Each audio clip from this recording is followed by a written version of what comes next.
আজকের এই ভিডিওতে আমরা আলোচনা করতে চলেছি রায়া মার্টিন বসুমিত্রার পঞ্চম শ্রেণীর প্রথম পর্যায়ের মূল্যায়ন 2026-এর পরিবেশ বিষয়ের যে 8-এর দাগের প্রশ্নপত্রটি রয়েছে, অর্থাৎ চিনসুরা ও দেশবন্ধু মেমোরিয়াল হাই স্কুল এই বিদ্যালয়ের সমস্ত প্রশ্নের উত্তরগুলি সমাধান করব। প্রশ্নপত্র সমাধান করার আগে বলে দেই, তোমরা যারা আমাদের চ্যানেলে নতুন অবশ্যই চ্যানেলটিকে সাবস্ক্রাইব করে পাশে থাকা বেল আইকনটি অল করে দেবে।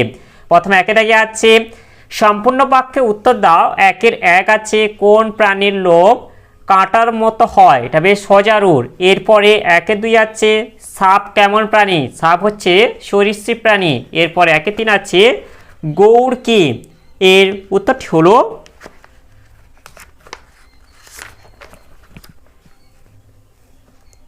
এই যে জলদাপাড়ার জঙ্গলে বড় কালো গরুর মতো যে সমস্ত বুনো পশু বাস করে তাদের গৌড় বলে।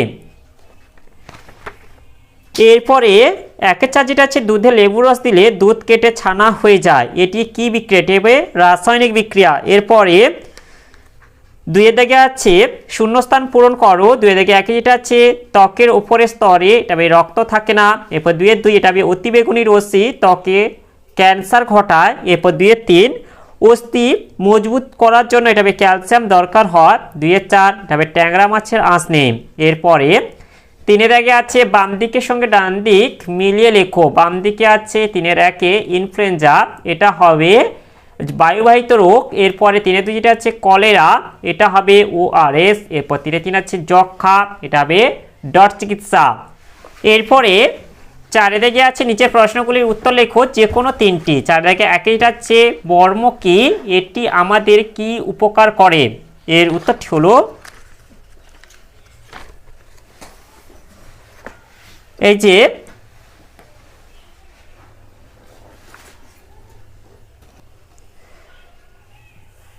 আগেকার দিনে যোদ্ধারা যুদ্ধের সময় দেহে আঘাত না লাগার জন্য যে পুরু চামড়া তৈরি পোশাক পরে যুদ্ধ করত তাকে বর্ম বলা হয়।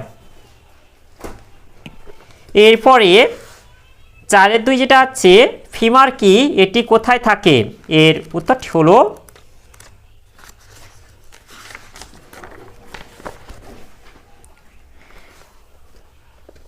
এই যে ফিমার হচ্ছে কোমর থেকে হাঁটু পর্যন্ত যে হাড়টি অবস্থিত সেই হাড়টির নাম হচ্ছে ফিমার। আর এটি হচ্ছে তোমরা বলে দেবে যে কোমর থেকে হাঁটু পর্যন্ত এটি বিস্তৃত। এরপরে চারের তিন যেটা আছে অমেরুদণ্ডী প্রাণী কাকে বলে, উদাহরণ দাও, এর উত্তরটি হলো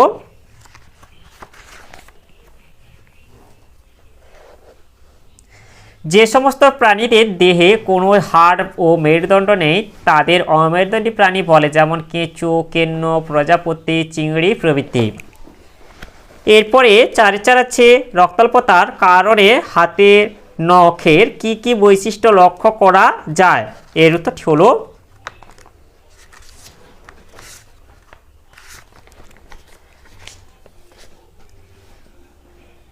এই যে এক হচ্ছে নখের মাঝখানটা চামচের মতো বেঁকে যায়, আর দুই হচ্ছে নখ ফ্যাকাশে হয়ে যায় ও ফেটে ফেটে যায়। এরপরে পাঁচে দাগে আছে নিচের যে কোনো একটি প্রশ্নের সংক্ষিপ্ত উত্তর দাও। পাঁচে দাগে একে যেটা আছে শকুন হারিয়ে যাওয়ার মুখে কেন, সর্পগন্ধা কি, সর্পগন্ধা হলো একটি ভেষজ উদ্ভিদ। আর এর আগের প্রশ্নের উত্তরটি হলো